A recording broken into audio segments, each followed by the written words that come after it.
ఒకరోజు ఒక చిన్న పిల్లవాడు తన తండ్రితో కలిసి నడుస్తూ పోతున్నాడు.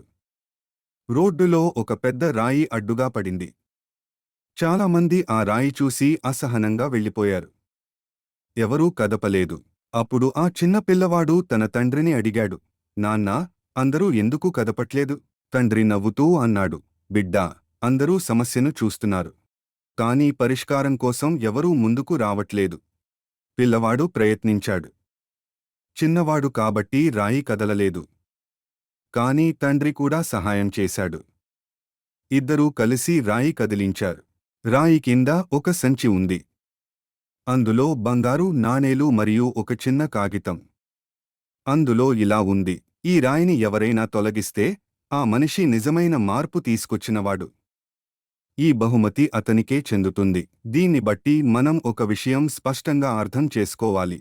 జీవితంలో సమస్యలు అడ్డంకుల్లా వస్తాయి. చాలామంది వాటిని చూసి పక్కకు వెళ్ళిపోతారు. కానీ ధైర్యంగా ప్రయత్నించే వారు మాత్రమే విజయం పొందుతారు. అంటే నీ మార్గం మీద ఉన్న రాయి నువ్వు తొలగిస్తే అదే నీ విజయానికి ఆరంభమవుతుంది.